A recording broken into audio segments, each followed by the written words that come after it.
Assalamualaikum warahmatullahi wabarakatuh. Waalaikumsalam warahmatullahi wabarakatuh. Yang saya hormati Bapak Ibu dosen, penguji dan pembimbing. Perkenalkan saya Muhammad Ibanan Firesa. Saya adalah mahasiswa Teknologi Rekayasa Internet Politeknik Negeri Lampung. Jadi pada kesempatan ini saya akan mempresentasikan tugas akhir saya dengan judul pemanfaatan IoT untuk sistem pendukung aktivitas mahasiswa. Jadi penelitian ini saya buat bertujuan untuk memahami bagaimana IoT atau Internet of Things dapat dimanfaatkan untuk menunjang aktivitas mahasiswa secara otomatis dan efisien, baik dalam lingkungan kampus maupun tempat tinggal. Latar belakang muncul dari realita bahwa mahasiswa semakin membutuhkan sistem yang mendukung produktivitas dan kenyamanan. Konsep IoT menjawab kebutuhan ini karena mampu menghubungkan perangkat-perangkat seperti sensor, microcontroller, sehingga cloud platform dapat campur tangan dengan manual. Dan dalam era digital 5.0, kita tidak hanya dituntut untuk menggunakan teknologi, tetapi juga menciptakan dan mengintegrasikannya ke dalam kehidupan kita sehari-hari. Itulah kenapa Smart Campus dan Smart Living menjadi konsep utama dalam tugas akhir ini.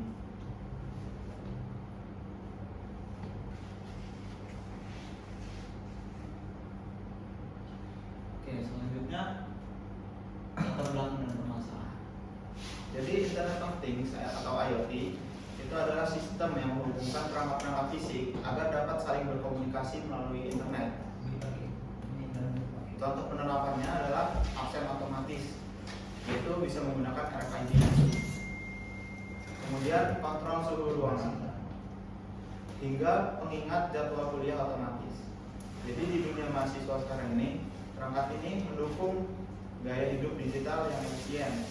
Contohnya menghemat energi dengan lampu smart atau meningkatkan keamanan kos dengan sensor pintu.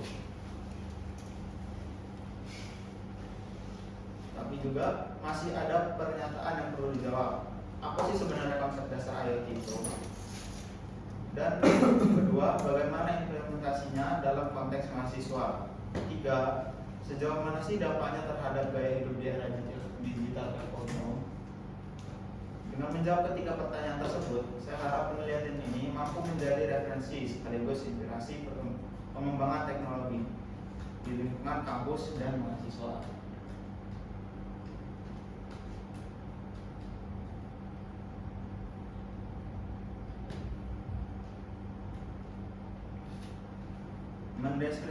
Mendeskripsikan secara teknis dan konseptual apa itu IoT. Manfaatnya, penelitian ini saya susun agar berguna bagi mahasiswa sebagai panduan beradaptasi dengan gaya hidup digital, sebagai lingkungan kampus untuk masukan dalam pengembangan sistem smart campus. Tiga, industri untuk melihat kesiapan mahasiswa terhadap teknologi IoT.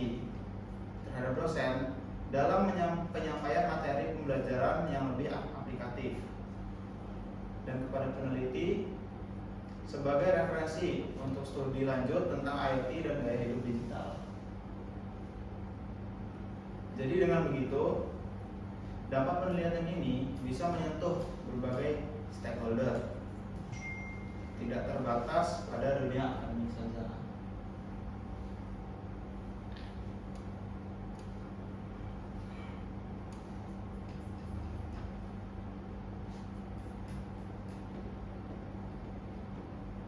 Selanjutnya, landasan teori dan studi pusat.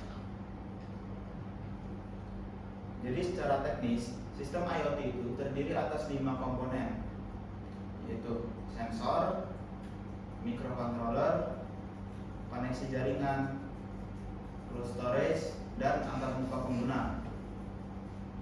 Jadi di sini saya memakai referensi ESP32 sebagai pengendali utama, karena alat tersebut termasuk alat yang hemat energi dan kompatibel untuk proyek skala mahasiswa. Dari sisi teori, saya mengacu pada konsep digital 5.0 yang mengedepankan kolaborasi manusia dan teknologi cerdas. Jadi harapan saya mahasiswa menjadi bagian dari transformasi digital ini.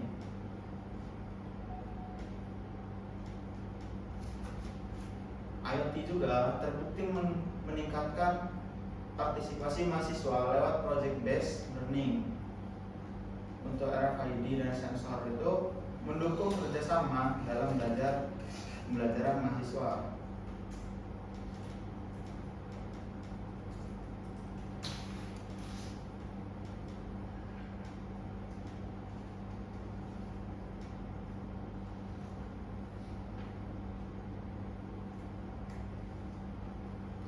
Selanjutnya, hasil penelitian dan studi kasus. Dalam studi yang saya lakukan, saya mengumpulkan berbagai contoh nyata pemanfaatan IoT oleh mahasiswa, seperti smart lampu, smart schedule, sistem keamanan kos. Untuk smart lampu sendiri menggunakan sensor LDR dan microcontroller ESP8266 yang otomatis akan menyala saat ruangan gelap. Yang kedua, smart schedule atau jadwal pintar, pengingat jadwal kuliah yang terhubung ke aplikasi pribadi mahasiswa untuk mengingatkan mahasiswa agar mahasiswa itu tahu jadwal hari ini apa atau gimana. Yang ketiga, sistem keamanan kos, notifikasi pintu terbuka berbasis sensor. Jadi berupa sensor pintu dan notifikasi otomatis ke dalam smartphone. Jadi berdasarkan studi pustaka dan studi kasus, sistem ini meningkatkan efisiensi energi, partisipasi belajar, dan kedisiplinan mahasiswa. Tetapi sebagian besar implementasi ini masih terbatas pada eksperimen proyek kuliah, belum merambah ke sistem integrasi antar departemen atau institusi. Jadi hal ini juga membuka peluang untuk pengembangan lebih lanjut dalam bentuk prototipe yang bisa digunakan secara nyata di kampus dan juga bisa sebagai bahan pembelajaran untuk mahasiswa di kampus.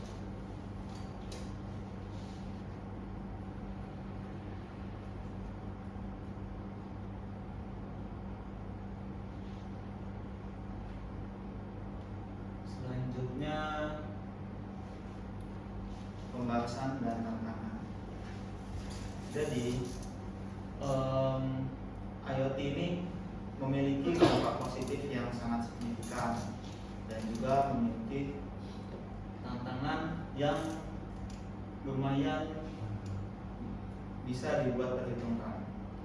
Jadi yang pertama, dampak positif dari IoT ini adalah mahasiswa jadi lebih mandiri dan efisien. Dengan contoh, mereka bisa mengatur aktivitas harian dengan sistem otomatis seperti pengatur lampu, notifikasi pengingat, sampai kontrol suhu ruangan.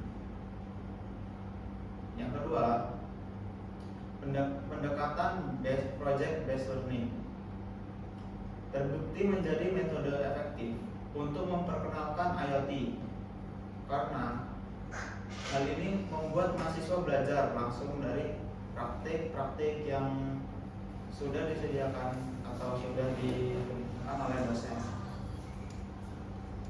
Tetapi juga IoT ini tidak terlepas dari berbagai tantangannya. Ada di sini yang saya tulis ada 4 tantangan yang pertama, biaya awal tinggi.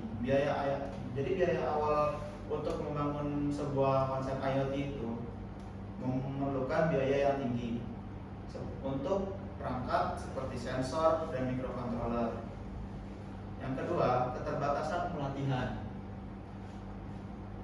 Jadi buat sekarang yang saya lihat di Indonesia ini, keterbatasan pelatihan IoT itu masih terbatas. masih ada keterbatasan untuk alat ataupun dan yang lainnya. Teknis di luar mahasiswa, jurusan teknologi juga itu mempengaruhi tantangannya. Yang ketiga ada infrastruktur kampus. Infrastruktur kampus juga mempengaruhi tantangan dari project based learning IoT ini. Seperti yang belum mendukung server IoT atau koneksi internet yang stabil, karena untuk menciptakan IoT yang sempurna itu memerlukan server IoT yang cukup dan koneksi internet yang stabil. Kemudian selanjutnya tantangan keempat, kebijakan kampus belum terintegrasi. Kebijakan kampus yang belum terintegrasi dengan smart campus menyebabkan pembuatan proyek IoT ini terhambat. Jadi mahasiswa akan susah, akan sulit untuk meneliti lebih lanjut mengenai sensor-sensor sistem IoT. Dengan tantangan ini, saya bisa memulai menyusun langkah-langkah strategis agar IoT itu benar-benar dapat diadopsi secara luas.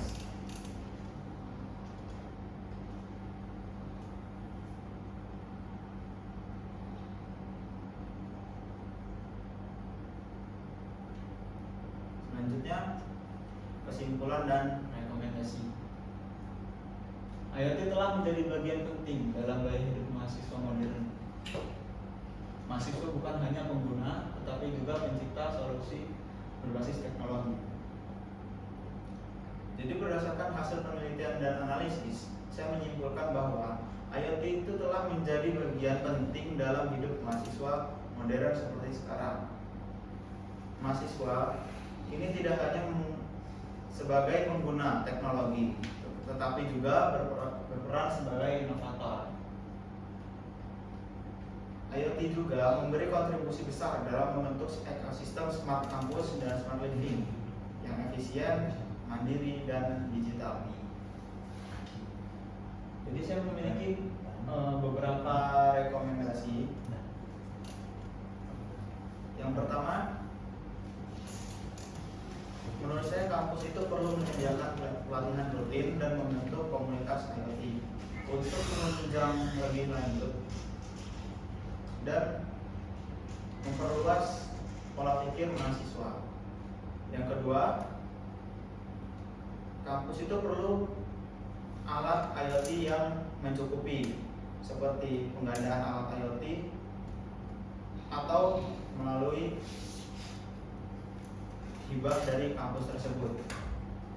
Yang ketiga, kurikulum perlu diintegrasikan dengan praktik IoT lintas jurusan. Jadi tidak hanya terpaku dengan satu jurusan saja, kita bisa mengajak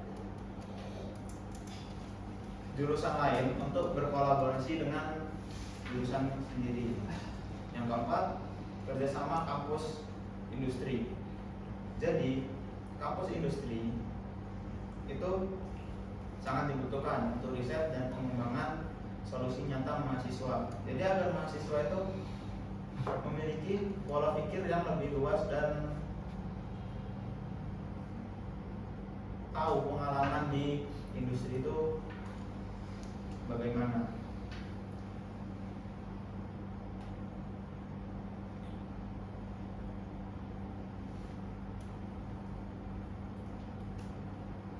Jadi terima kasih atas perhatian Bapak Ibu dosen penguji dan pembimbing. Saya siap menerima pertanyaan dari Bapak Ibu. Apakah Bapak Ibu ada yang ingin bertanya? Saya persilahkan. Oke, baik.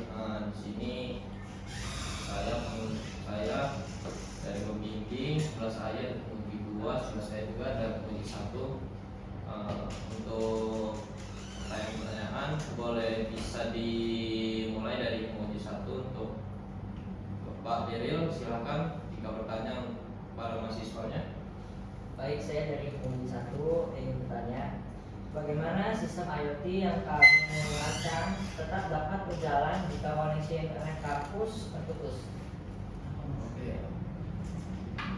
Jadi sistem IoT yang saya rancang agar tetap dapat berjalan menggunakan server lokal dan protokol seperti MQTT offline, Pak. Jadi data itu akan disimpan secara lokal menggunakan EEPROM atau SD card dan kemudian otomatis disinkronkan saat koneksi internet kembali stabil dan terhubung. Jadi dengan cara ini, menurut saya sistem seperti smart lampu, sensor suhu, dan notifikasi akan tetap aktif menggunakan internet karena dia sudah memiliki database yang sebelumnya dibuat saat terhubung ke internet. Begitu, Pak. Oke, baik. Untuk pertanyaan keduanya, apakah sistem ini bisa kamu komersialisasikan untuk lingkungan kos mahasiswa? Menurut saya sangat bisa, Pak, karena sistem ini berbasis modular. Jadi komponen seperti pengontrol lampu otomatis, sensor pintu, atau pengingat jadwal yang bisa dikemas menjadi produk bernama IoT Cost Edition, ditambahkan aplikasi mobile sederhana. Jadi sistem ini cocok dikomersialisasikan untuk mahasiswa dengan harga yang relatif terjangkau. Selanjutnya ada pertanyaan dari Bapak Ibu dosen pembimbing. Oke. Baik, saya selaku penguji 2 ingin bertanya tentang hubungan antara transformasi digital kampus dan kesiapan mahasiswa di dalam dunia kerja itu seperti apa? Jadi transformasi digital kampus itu menciptakan lingkungan belajar yang meniru dunia kerja modern yang serba digital, otomatis, dan berbasis data.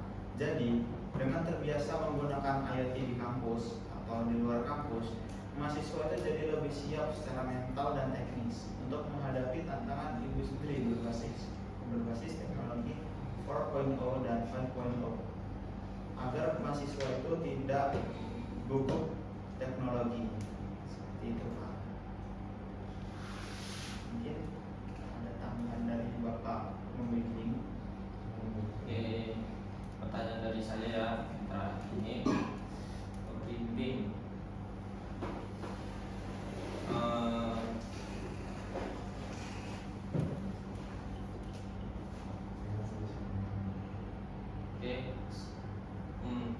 Jadi saran aja dari saya. Saran dari saya menyarankan kamu agar mengembangkan sistem ini menjadi prototipe yang nyata agar bisa diuji di kos atau laboratorium kampus tempat kamu praktik. Jadi memungkinkan membentuk tim kecil untuk mengembangkan proyek ini menjadi calon produk startup mahasiswa. Kemudian lengkapi juga dokumentasi teknis dan melakukan uji pengguna untuk validasi yang lebih lanjut. Oke, sekian dari saran dari saya. Ada yang tambahkan? Oke, cukup. Oke, cukup. Terima kasih untuk Bapak Ibu dosen pembimbing dan penguji. Saya berharap penelitian ini bisa terus saya kembangkan. Jadi tidak hanya sebagai karya ilmiah, tapi juga sebagai solusi praktis untuk mahasiswa era digital. Kemudian saya akhiri. Assalamualaikum warahmatullahi wabarakatuh.